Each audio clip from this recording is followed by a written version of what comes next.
Hello नमस्कार, welcome to inculcate learning. PGT education का syllabus हम कवर कर रहे हैं। पेपर 1 में यूनिट 1 हमने कंप्लीट कर लिया जी। जितना भी सिलेबस, जो भी टॉपिक्स एटलीस्ट उसमें थे, सो वो टॉपिक्स मैंने आपकी प्लेलिस्ट में ऐड कर रखे हैं, आप आराम से देख सकते हैं उनको। सो पेपर 1 की यूनिट 1 हमारी कंप्लीट हो जाती है। यूनिट 2 हम शुरू करेंगे यूनिट 1 में, और ये एसएसबी ओडिशा के सिलेबस के अकॉर्डिंग मैं चीजें करवा रही हूँ। यूनिट 1 में जो है हमने फिलोसफी के बारे में पढ़ा, एजुकेशन का फिलोसफी की क्या साथ क्या रिलेशनशिप है, उसके साथ साथ वेस्टर्न फिलोसफीज पढ़ी, इंडियन फिलोसफीज पढ़ी कुछ एक, और उसके अलावा उसके अंदर सिलेबस था कुछ एक थिंकर्स का, जो मैंने करवा दिए हैं आपको। ओके, सो यूनिट 2 में सोशियोलॉजी से रिलेटेड है चीजें, और वो भी ऑब्वियसली एजुकेशन का सिलेबस है तो सोशियोलॉजी को एजुकेशन से रिलेट करना है। So relationship between sociology and education, ये हमारा आज का टॉपिक रहेगा। This is presented by me Raveena. Videos informative लगे तो इनकलकेट लर्निंग को लाइक शेयर सब्सक्राइब कर दीजिएगा। टॉपिक जो है वो जहां पर भी जिसके भी सिलेबस में है उनके लिए हेल्पफुल रहेगा। मैंने मेंशन इसलिए किया specifically because PGT education Odisha में ये टॉपिक मेंशन है, स्टूडेंट्स ने बोल रखा है, तो उनके अकॉर्डिंग मैं सिलेबस करवा रही हूँ। बट दैट डजंट मीन कि किसी और सिलेबस में अगर ये टॉपिक है तो आप नहीं पढ़ सकते। ठीक है, मैं हमेशा ये चीज बोलती हूँ कि टॉपिक देखिए, एग्जाम और बाकी चीजें मत देखिए। जो जो टॉपिक्स चैनल पे अवेलेबल हैं वो सारे के सारे बेनिफिशियल हैं, और आपके लिए जहां पर भी वो टॉपिक्स मेंशन हैं आपके लिए वो हेल्पफुल होने वाले हैं। ओके, तो चलिए शुरू करते हैं। 2 नाम आपको याद रखने हैं जब भी आप सोशियोलॉजी से रिलेटेड या एजुकेशनल सोशियोलॉजी इन सब वर्ड्स को पढ़ेंगे ना, तो उससे रिलेटेड 2 वर्ड्स आपको याद रखने पड़ेंगे, और उन 2 में से एक है ऑगस्ट कॉम्टे। ये फ्रेंच फिलोसोफर थे। सबसे पहले सोशियोलॉजी टर्म जो है वो इन्होंने इस्तेमाल की अपने लेक्चर में 1837 में।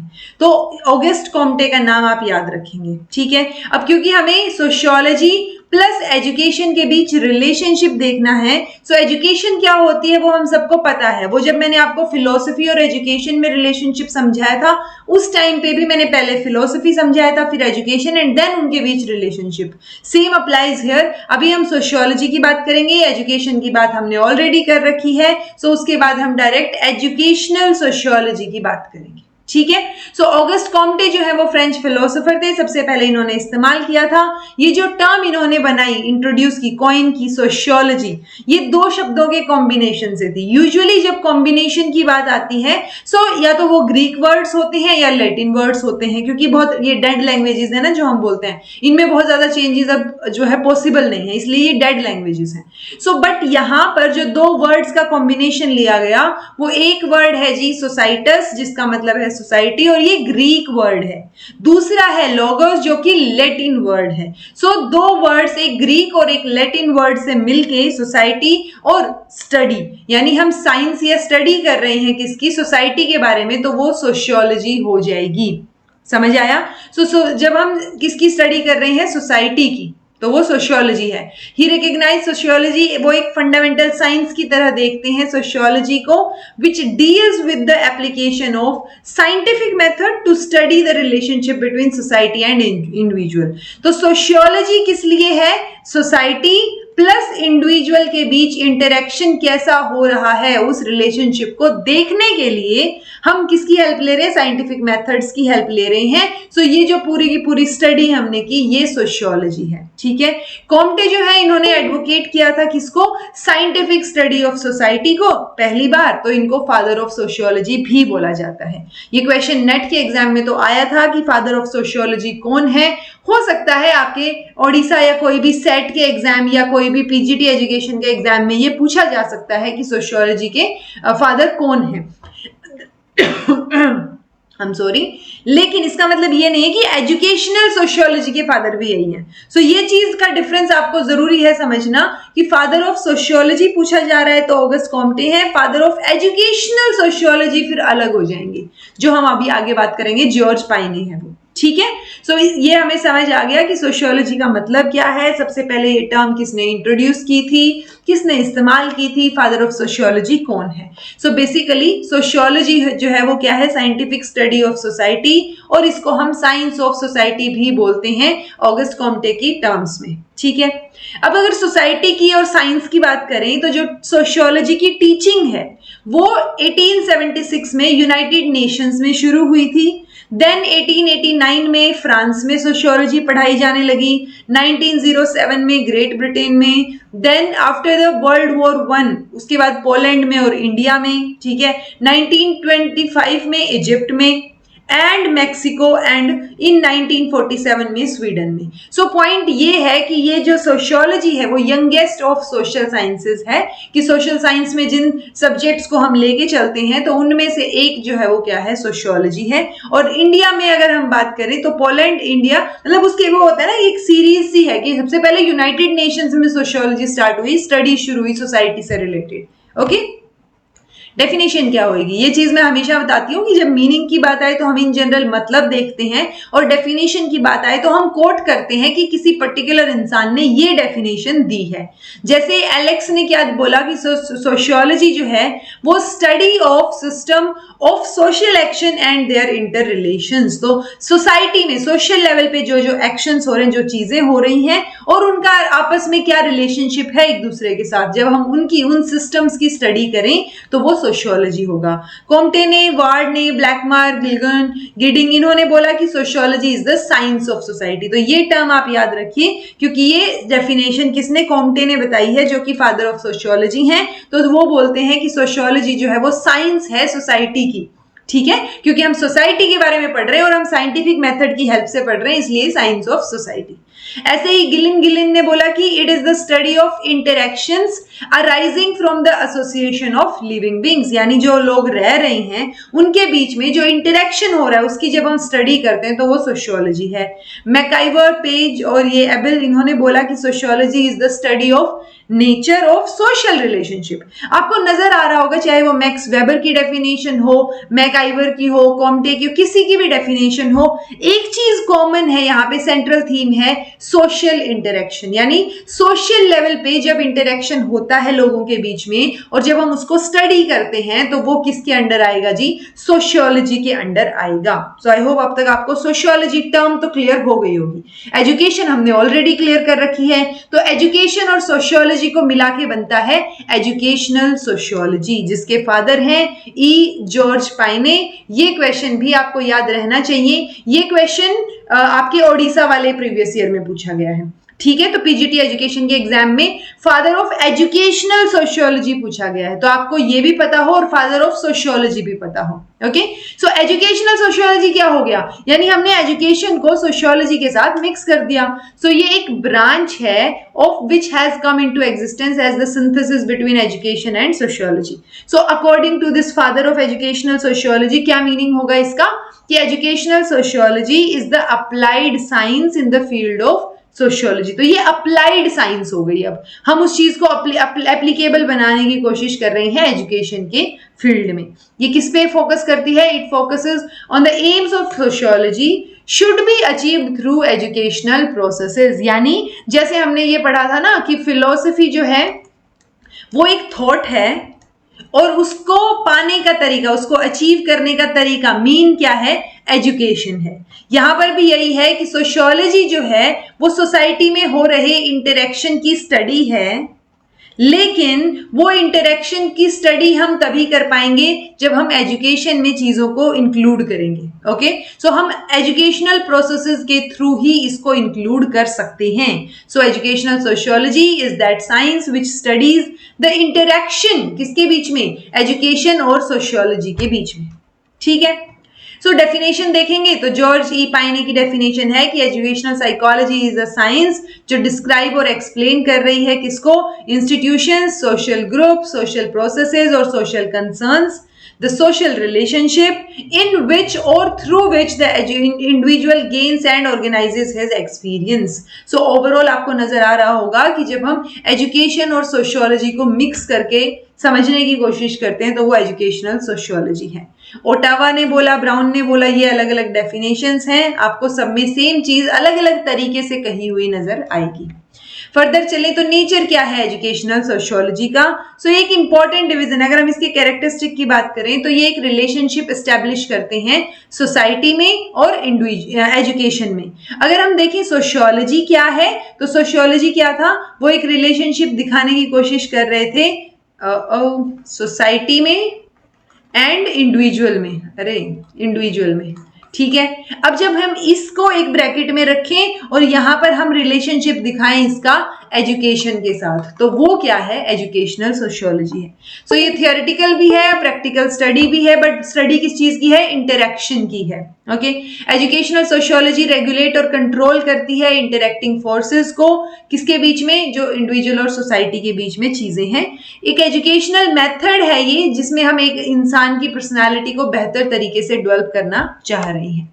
जरूरत क्या है लेकिन इसकी ना, तो जरूरत अच्छी है जी, बहुत जरूरत है। लार्जर एम्स जो सोशियोलॉजी के हैं उनको हम एजुकेशन के बिना कंप्लीट नहीं कर सकते, इसलिए सोशियोलॉजी के जो एम्स हैं उनको हम एजुकेशन के थ्रू पूरा कर पाए, तो वो स्टडी करने के लिए हमारे पास एजुकेशनल सोशियोलॉजी एक ब्रांच हो जाती है। ओके, इंटीग्रेटिंग द प्रोसेसेस आएगा ये, processes of education into it. Without making a micro study of social problems through education we think of a macro solution. So ये नहीं हो सकता, ये वी कांट आएगा, we can't think of a macro solution. यानी अगर हम small level पे सोशल प्रॉब्लम्स को स्टडी नहीं करेंगे एजुकेशन की हेल्प से, तो हम एक बड़े लेवल पे उसका सोल्यूशन नहीं सोच सकते जब वो प्रॉब्लम बड़ी हो तो, ठीक है।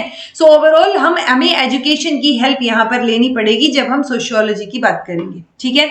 Educational sociology studies social processes and interactions very objectively, ठीक है। It is essential to find solutions for educational problems. It is needed to foster social attitude among people through education and to improve human relationship. So आपको हर point में सिर्फ एक common चीज नजर आ रही होगी कि हम सोसाइटी को और बेटर बनाना चाह रहे हैं, उसकी प्रॉब्लम्स को सॉल्व करना चाह रहे हैं, लेकिन with the help of education ही हम वो चीजें कर पाएंगे। So with the help of education जब हम सोसाइटी के लेवल पे चीजों को सोल्व करने की, समझने की, रिसर्च करने की कोशिश करते हैं, सो वो क्या है, एजुकेशनल साइकोलॉजी है। और सोसाइटी की प्रॉब्लम्स को सोल्व करने के लिए with the help of education हमें एजुकेशनल साइकोलॉजी की जरूरत पड़ेगी, ठीक है। एजुकेशनल साइकोलॉजी स्टडी करती है सोशल एक्टिविटीज, सोशल इंस्टीट्यूशंस, किस लिए, सोशल नीड्स का फ्यूचर जानने के लिए कि फ्यूचर में क्या क्या सोशल नीड्स हो सकती हैं, ठीक है। और वो भी हम तभी कर पाएंगे जब हम एजुकेशन की हेल्प लेंगे। ये भी सोशियोलॉजी है जी, यहाँ पे ये एजुकेशनल सोशियोलॉजी इक्वल वेटेज देती है किसको, इंडिविजुअल के डेवलपमेंट को भी और सोसाइटी के डेवलपमेंट को भी। तो ये सोसाइटी को भी डेवलप करना चाह रहे हैं और इंडिविजुअल की डेवलपमेंट भी, तो दोनों की डेवलपमेंट का एक कॉमन फैक्टर है एजुकेशन। तो एजुकेशन और सोशियोलॉजी इंटर रिलेटेड है और इंटर डिपेंडेंट है। सेम बात हमने फिलोसफी से रिलेटेड की थी कि एजुकेशनल फिलोसफी यानी एजुकेशन और फिलोसफी एक दूसरे से रिलेटेड है, इंटर रिलेटेड है और इंटर डिपेंडेंट है। सेम रिलेशनशिप इनका हमें देखने को मिल रहा है। तो हमें ये समझ आ गया कि सोशियोलॉजी जो है without education is like a body without a soul, ठीक है। सो बॉडी अगर सोशियोलॉजी है तो उसकी सोल कौन है, एजुकेशन है। सेम चीज हम बोलते थे फिलोसफी के लिए कि फिलोसफी अगर हमारे पास क्या है, एक वो होता है ना थॉट प्रोसेस है, सो उसका एप्लीकेशन पार्ट, उसका मीन क्या है, एजुकेशन है। Okay, so combination of education and sociology, that is educational sociology, बहुत नेसेसरी है कल्चरल और सोशल डेवलपमेंट के लिए।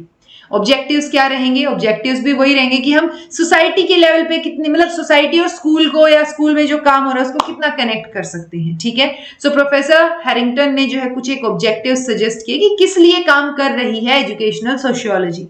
सो हम इसमें क्या काम करते हैं, ये किस लिए है ये ब्रांच, टू एक्वायर नॉलेज, किसके बारे में, about school work in relation to society and school progress. तो स्कूल में जो काम चल रहा है उसका सोसाइटी से या सोसाइटी में जो प्रोग्रेस हो रही है उससे क्या रिलेशन है, ये जानने के लिए, ठीक है। To gain knowledge about the role of teacher in relation to society and social progress, तो वही है कि टीचर का रोल क्या रहेगा उसमें, वो जानने के लिए। टू एक्वायर नॉलेज कि जो सोशल एलिमेंट्स हैं उनका क्या इफेक्ट रहेगा बच्चे के ऊपर, ठीक है। जब स्कूल में बच्चा आ रहा है उसके ऊपर सोसाइटी की वजह से क्या इंपैक्ट पड़ रहा है, वो जैसे एनवायरमेंट में रहेगा वैसा ही तो सीखेगा ना, और एनवायरमेंट कौन सा है, सोसाइटी वाला है। To construct a curriculum fully understanding the economic and cultural tendencies of the society, society आएगा जी, आज तो मिस्टेक्स हो गई स्पेलिंग्स में कई। सो करिकुलम को अच्छे से डेवलप करने के लिए मतलब किसको समझने के बाद, इकोनॉमिक और कल्चरल टेंडेंसीज जो सोसाइटी में चल रही हैं उनको समझने के बाद तो हमें उस करिकुलम को कंस्ट्रक्ट करने के लिए एजुकेशनल सोशियोलॉजी की जरूरत पड़ेगी, और यही हम चाह रहे हैं। एजुकेशनल सोशियोलॉजी का हमारा ऑब्जेक्टिव है कि हम ऐसा करिकुलम जो है वो कंस्ट्रक्ट करें। नॉलेज गेन करने के लिए about democratic values and ideologies, to study the effect of individual on social element, to employ research techniques for achieving the aims of educational sociology. So overall यहाँ पर भी यही ऑब्जेक्टिव हमारा निकल के आ रहा है कि हम सोसाइटी में जो चीजें चल रही हैं वो देखना चाह रहे हैं, बच्चे पे क्या इफेक्ट पड़ेगा, जो बच्चा सीख रहा है उसका सोसाइटी पे क्या इफेक्ट पड़ेगा, क्योंकि बच्चा भी बड़ा होके अडल्ट बन के उसी सोसाइटी का पार्ट बनने वाला, रहने वाला है उसमें, ऑल्दो अभी भी रहता है बट फर्दर बात हो रही है ये आगे की। ओके, सो ओवरऑल अगर हम देखें तो आप पूरे लेक्चर में आज आपको यही समझने को मिलेगा कि कैसे हम एजुकेशन और सोशियोलॉजी को कनेक्ट कर सकते हैं। सो अगर रिलेशनशिप की बात करें तो ये इंटर रिलेटेड है, इंटरडिपेंडेंट है, they are interrelated discipline, जैसे कि हमारे फिलोसफी और एजुकेशन होते हैं या साइकोलॉजी या एजुकेशन होते हैं। ठीक है, तो फिलोसफी जो होता है ना, एजुकेशनल फिलोसफी, एजुकेशनल साइकोलॉजी, तो एजुकेशनल सोशियोलॉजी है ये, जो एक और फंडामेंटल पार्ट हो जाता है एजुकेशन का। ओके, तो जो सोशियोलॉजी है एजुकेशन की is the scientific study of analysis of social progress and social patterns आएगा involved in the educational system। तो कौन कौन से सोशल लेवल पे जो चीजें चल रही हैं उनको एनालाइज करके हम अपने एजुकेशन सिस्टम में इंक्लूड कर रहे हैं। ओके, वो सोशियोलॉजी है हमारी एजुकेशन की। और सोशियोलॉजी जो है बिना एजुकेशन के तो वैसे ही होएगी, जो हमने अभी बात की, without soul, body without soul. और एजुकेशन जो है वो सोशियोलॉजी के बिना होगी एक व्हीकल है जिसके व्हील्स ही नहीं हैं। यानी एजुकेशन अगेन सेम वही क्वेश्चन और वही पॉइंट घूम फिर के आता है कि एजुकेशन जो है वो एक मीन है, तरीका है किसका, जो सोशियोलॉजी में ऑब्जेक्टिव्स हम बोल रहे हैं उनको अचीव करने का। ओके, देन है जी, तो हमारे पास अगर हम इंटर रिलेशनशिप को देखें थोड़ा सा, तो जो अब हम देखेंगे कि सोशियोलॉजिकल जो बेस है उसका, और प्लस वो क्यों जरूरी है किसके साथ, जो एजुकेशन के फर्दर पार्ट है कि मीनिंग ऑफ एजुकेशन हो गया, करिकुलम हो गया, एम ऑफ एजुकेशन हो गया, उनसे कैसे रिलेटेड है। तो sociological basis and meaning of education. So meaning of education जो है वो डेफिनेटली हम कंसीडर करते हैं कि वो इन्फ्लुएंस्ड है सोशियोलॉजी से। जो एजुकेशनल सोशियोलॉजिस्ट हैं, यानी जो एजुकेशन के बारे में बात करते हैं वो सोशियोलॉजिस्ट, सो वो बोलते हैं कि एजुकेशन एक सोशल प्रोसेस है जहां पे बच्चा जो है वो सोशलाइज कर रहा है। ठीक है, अपने कारण वो होता है ना कुछ सर्टेन चेंजेस, जो बिहेवियर उसके अंदर बिहेवियर में चेंजेस आ रहे हैं उनको जानने का जो प्रोसेस है वो हमारे पास क्या हो गया जी, एजुकेशनल सोशियोलॉजी। ठीक है, तो एजुकेशनल सोशियोलॉजिस्ट यही बोलते हैं कि एजुकेशन एक सोशल प्रोसेस है जो बच्चे को सोशलाइज कर रहा है। तो सोशियोलॉजिकल पॉइंट ऑफ व्यू से ब्राउन बोलते हैं कि एजुकेशन जो है वो कॉन्शियसली कंट्रोल्ड प्रोसेस है। हम उसको कंट्रोल कर रहे हैं कि हमें एजुकेशन को क्या मतलब देना है सोशियोलॉजिकल एस्पेक्ट से, क्या हमें करिकुलम डिसाइड करना है, टीचर का क्या रोल होना चाहिए, स्टेट का क्या रोल रहेगा, तो वो सब चीजें कॉन्शियसली कंट्रोल की जाती हैं। ठीक है, whereby changes in and produce in the person and through the person within the group। तो जो जो चेंजेस उसके अंदर आएंगे वो हमें देखने को फिर मिलेंगे। एजुकेशनल सोशियोलॉजी किस पे फोकस कर रही है, सोशल फोर्सेस पे, थ्रू विच इंडिविजुअल जो है is developed and the social relations by which the individual gains experience. So educational sociology social forces के ऊपर फोकस कर रही है, उन सोशल फोर्सेस के ऊपर जिसकी वजह से इंडिविजुअल जो है उसका डेवलपमेंट हो रहा है, कि क्योंकि सोसाइटी में जो रिलेशंस बन रहे हैं उन सब का इफेक्ट तो पड़ेगा ना इंडिविजुअल के डेवलपमेंट पे, तो हम उसी को पढ़ना चाह रहे हैं।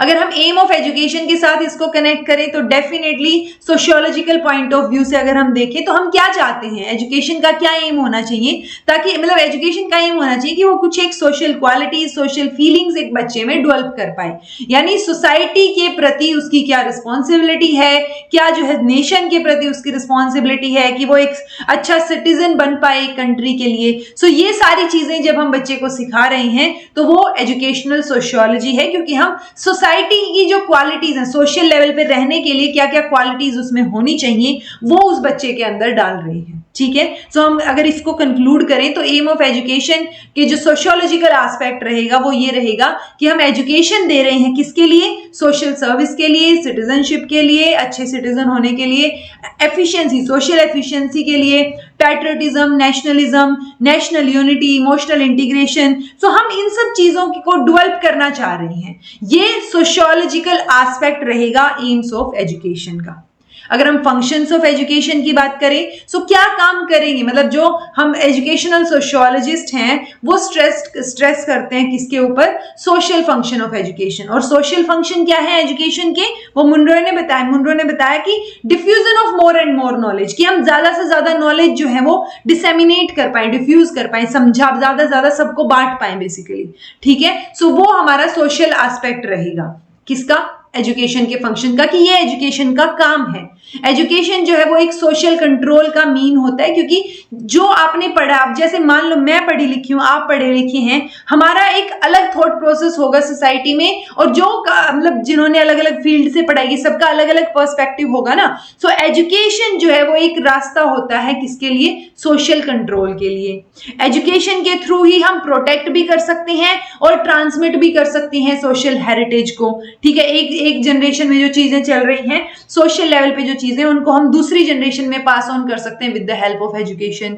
एजुकेशन सोशल डेवलपमेंट के लिए एक रास्ता है, क्योंकि सोसाइटी तभी डेवलप, क्योंकि सोसाइटी भी चेंज हो रही है ना और एजुकेशन भी चेंज हो रही है, तो सोसाइटी तभी डेवलप होगी जब हम एजुकेशन को चेंज करेंगे accordingly.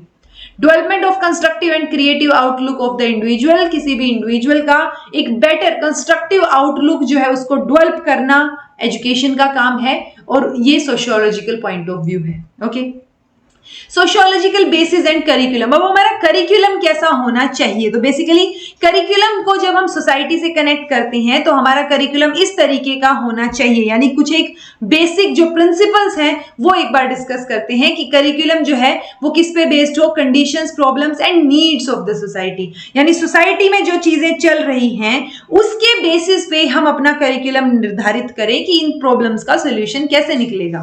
Okay, it should be based on the real concerns and problems of people. So basically हम ये बोल रहे हैं कि इंडिविजुअल डिफरेंसेस को कंसीडर करते हुए, इंडिविजुअल नीड्स को कंसीडर करते हुए हमें करिकुलम बनाना है, ताकि वही तो है ना कि रियल प्रॉब्लम और कंसर्न्स जो बच्चे के हैं उनके अकॉर्डिंग आप बनाइए करिकुलम। करिकुलम में बेसिक कल्चरल वैल्यूज जो है सोसाइटी की वो झलकनी चाहिए, ताकि आप वो चीजें भी ट्रांसमिट कर पाएं, क्योंकि एक कल्चर को ट्रांसमिट करने का बहुत बड़ा एजेंट है हमारे पास करिकुलम। सो हम करिकुलम को थोड़ा सा ट्रांसमिशन की तरह यूज करके कल्चर को उसके अंदर इंक्लूड कर सकते हैं। It should prepare the child for the world society, यानी सिर्फ अपनी सोसाइटी के लिए नहीं, पूरे मतलब संसार में कहीं पर भी जाए बच्चा, सो वो इस तरीके से हमें उसको डेवलप करना है, उसको प्रिपेयर करना है हर एक जगह के लिए, हर एक टाइप की सोसाइटी के लिए। तो वो कैसे होगा, करिकुलम में उन चीजों को इंक्लूड करके। It should be conducive to the development of responsible citizenship, तो एक अच्छा सिटीजनशिप उसको बना पाए हम, उस तरीके की चीजें हमें करिकुलम में ऐड करनी चाहिए। It should prepare socially efficient individual, ताकि करिकुलम, ऐसा करिकुलम प्रिपेयर करना है जो कि सोशली एफिशिएंट इंडिविजुअल्स बनाए, जो सोसाइटी में कंट्रीब्यूट कर पाए, नेशन को के लिए कंट्रीब्यूट कर पाए। ठीक है, हेल्दी एटीट्यूड डेवलप करना है ह्यूमन रिलेशन से रिलेटेड, ऐसा ना हो कि किसी पर्टिकुलर कास्ट रिलीजन से रिलेटेड हम जो है हीन भावना पैदा करें, तो वैसा करिकुलम नहीं होना चाहिए, सेक्युलर होना चाहिए। सो एक हेल्दी एटीट्यूड डेवलप करें ह्यूमन रिलेशनशिप के प्रति। फ्लेक्सिबल होना चाहिए, चेंजेबल होना चाहिए कि हम उसको चेंज कर पाए according to the situation. It should lead to the development of genuine, यानी we feeling, a feeling that the student to the society, एक वी फीलिंग जो है वो डेवलप होनी चाहिए बच्चे में, ठीक है, कि हम हैं, ये सोसाइटी हमारी है। ऐसा ना हो कि ठीक है, मतलब वो होता है ना पब्लिक प्रॉपर्टी है, ठीक है, तोड़ दी तो क्या हो गया, वो चीज नहीं होनी चाहिए। सो एक जेन्युइन वी फीलिंग डेवलप करनी है हमें। It should treat with dignity all worth while vocation and services in the community life. So बच्चे को इस तरीके का बनाना है करिकुलम, ऑब्वियसली करिकुलम से ही बच्चा अच्छा बन पाएगा, तो करिकुलम को इस तरीके का बनाना है ताकि बच्चा जो बने वो सभी वोकेशंस की, सभी सब जो भी सर्विसेज सोसाइटी में दी जा रही है, किसी को छोटा बड़ा ना समझे, काम काम होता है वो वाली सिचुएशन समझे। It must function in relation to adult living and concurrently adapted to the level of development of child. So overall हमें ये समझ आता है कि हमें इस तरीके का करिकुलम डेवलप करना है जिससे हम एक अच्छा इंसान बना पाए, सोसाइटी में रहने के लायक एक काबिल इंसान बना पाए. ओके, सो ये रिलेशनशिप है सोशियोलॉजी का और एजुकेशन का. तो ये एक दूसरे के ऊपर डिपेंडेंट रहेंगे. ऐसा नहीं है कि ये एजुकेशन डिपेंडेंट है सोशियोलॉजी पे, नहीं, सोशियोलॉजी भी उतना ही डिपेंडेंट है एजुकेशन के ऊपर, क्योंकि सोसाइटी जो है एजुकेशन से रिलेटेड है. जो सोसाइटी में लोग रहते हैं वो एजुकेशन लेंगे, उनके बच्चे भी, और वो फर्दर बड़े होके सोसाइटी में ही रहेंगे. तो वो एक दूसरे से क्या है, इंटर रिलेटेड और इंटर डिपेंडेंट है. मेथड ऑफ टीचिंग की अगर हम बात करें तो कुछ एक प्रिंसिपल रहेंगे कि method of teaching should enable the pupil to acquire those skills and knowledge. वो स्किल और वो नॉलेज हमें बच्चे को देनी है जो कि सोशल सिचुएशंस में उसको एडजस्ट करने में हेल्प करे. बेसिकली हमें इस तरीके के मेथड ऑफ टीचिंग बच्चे को के सामने लेके आने हैं जो कि फर्दर बच्चे को लाइफ जीने में हेल्प करें. Methods of teaching must seek to utilize the social forces operative in the social life with the view to develop the capacity of social adjustment. So overall हमें इस तरीके की, मतलब वो होता है ना, सोशल फोर्सेस को हमें यूटिलाइज करना है. जो सोशल लाइफ में चीजें हो रही हैं वो यूटिलाइज करके हमें एजुकेशन में यूज करनी कि हम कैसे चीजें सिखा सकते हैं. ओके, जैसे हम एग्जाम्पल देते हैं ना कि सोसाइटी में ऐसे होता है, तो वो एग्जाम्पल देके हम बच्चे को कुछ एजुकेशन या कुछ इन्फॉर्मेशन पास ऑन करना चाह रहे हैं, नॉलेज पास ऑन करना चाह रहे हैं, बट वो मतलब वाइस वर्सा होता है देखा जाए तो. ठीक है, methods of teaching should develop problem solving and constructive thinking. So इस तरीके के मेथड्स ऑफ टीचिंग होने चाहिए जिससे कि बच्चा प्रॉब्लम्स को सॉल्व कर पाए, क्योंकि कल को सोसाइटी में जाके जब वो रहेगा, लाइफ जिएगा, तो वहां पर भी उसको प्रॉब्लम्स आएंगी. तो एक प्रॉब्लम सॉल्विंग और कंस्ट्रक्टिव थिंकिंग का एटीट्यूड हमें बच्चे में डेवलप करना है. इस तरीके के मेथड्स ऑफ टीचिंग इस्तेमाल करने हैं. तो हम मेथड्स ऑफ टीचिंग हो, करिकुलम हो, हर एक को कनेक्ट करने की कोशिश कर रहे हैं सोसाइटी से. That's it. Methods should promote democratic feeling, ideals and values obviously. So democratic feeling हो कि आप डिस्कस कर रहे हैं उनसे, कोई लेक्चर स्ट्रैटेजी आप इस्तेमाल ना करें कि बस आप आपने इन्फॉर्मेशन सुना दी, बच्चे से आप पूछ ही नहीं रहे, वो चीजें ना हो. तो इस तरीके के मेथड्स यूज कीजिए जहां पे एक डेमोक्रेसी की भावना, आइडियल्स, वैल्यूज बच्चे में इनकलकेट हो पाए. जो सोशलाइज्ड टेक्निक्स हैं, प्रोजेक्ट और ग्रुप मेथड्स जिनको हम बोल रहे हैं, उन by and large should replace the lecture and recitation method. तो मैंने अभी बोला कि लेक्चर स्ट्रेटजी आप इस्तेमाल ना करें, और आप जो मतलब रिसाइटेशन में भी तो ये होता है कि आपने पढ़ के सुना दिया जो भी चीज थी, वो नहीं होना चाहिए. हमें project method, group method, problem solving methods, वो मेथड्स को इस्तेमाल हमें करना है. स्कूल का बेसिस क्या हो गया, सोशियोलॉजिस्ट जो है वो स्कूल को एक मिनिएचर सोसाइटी की तरह देखते हैं कि वही जो मैंने बोला ना, दोनों कनेक्टेड हैं कि जो छोटी सोसाइटी है स्कूल, वहां से बच्चे पढ़ के सोसाइटी, बड़ी वाली सोसाइटी में आ जाएंगे. बड़े वाली सोसाइटी से फिर जो है रिप्रोडक्शन होगा और फिर बच्चे उसी में आएंगे. तो वो मिनिएचर सोसाइटी की तरह काम करता है स्कूल जो है. बट मॉडर्न टाइम्स में स्कूल एक लिविंग ऑर्गेनिज्म की तरह लिया जाता है, क्योंकि स्कूल जो है वो मतलब बहुत सारी यूजफुल सोशल एक्टिविटीज और एक्सपीरियंसेस बच्चे को प्रोवाइड करता है, जिसकी वजह से बच्चे में सोशल क्वालिटीज जो है वो डेवलप होती हैं. ठीक है, सो आजकल जो मॉडर्न टाइम्स में इसको लिविंग ऑर्गेनिज्म की तरह स्कूल को लेते हैं, क्योंकि स्कूल भी आपको एक्सपीरियंसेस प्रोवाइड कर रहा है. ठीक है, in fact school becomes a social being जहां पे ऑल राउंड पर्सनालिटी डेवलपमेंट जो है वो पॉसिबल है, and child develops it's internal and external qualities. तो वो और होलिस्टिक डेवलपमेंट बच्चे का हमें स्कूल में देखने को मिलता है. सोशियोलॉजिकल बेसिस एंड टीचर से अगर हम कनेक्ट करें तो आपको कोठारी कमीशन की रिपोर्ट याद होगी, जो इंडियन एजुकेशन कमीशन था. उन्होंने ये बोला था कि जो डेस्टिनी है नेशन की वो कहाँ है, क्लासरूम्स में शेप हो रही है. यानी कि क्लासरूम में टीचर जो पढ़ा रहा है ना, वही बच्चा बड़ा होकर देश को लिए कंट्रीब्यूट करेगा ना. सो टीचर हमें ऐसा चाहिए, मतलब टीचर के हाथ में सारी की सारी डेस्टिनी. सो अब टीचर हमें कॉन्शियस चाहिए, मतलब टीचर इतना कॉन्शियस हो कि वो सोसाइटी में क्या चीजें हो रही हैं उनसे अवेयर हो, उस चीजों का इस्तेमाल करके कैसे वो बेहतर तरीके से बच्चों की पर्सनालिटी को डेवलप कर सकता है, बच्चों में से एक अच्छा सिटीजन जो है वो निकाल सकता है. उसके लिए टीचर का खुद जो कॉन्सेप्ट ऑफ फ्रीडम है, इक्विलिटेरियनिज्म है, डिग्निटी ऑफ इंडिविजुअल राइट्स हैं, ड्यूटीज हैं, वो अगर टीचर को पता होंगी तभी वो बच्चों को उस तरीके से ढाल पाएगा, मोल्ड कर पाएगा। सो एक बेहतर टीचर जो है सोसाइटी, इनफैक्ट ये जो सोशियोलॉजिस्ट हैं ये टीचर को सोशल इंजीनियर भी बोलते हैं, कि सोसाइटी को बनाने का काम, रिकंस्ट्रक्शन का इंपॉर्टेंट काम टीचर करते हैं।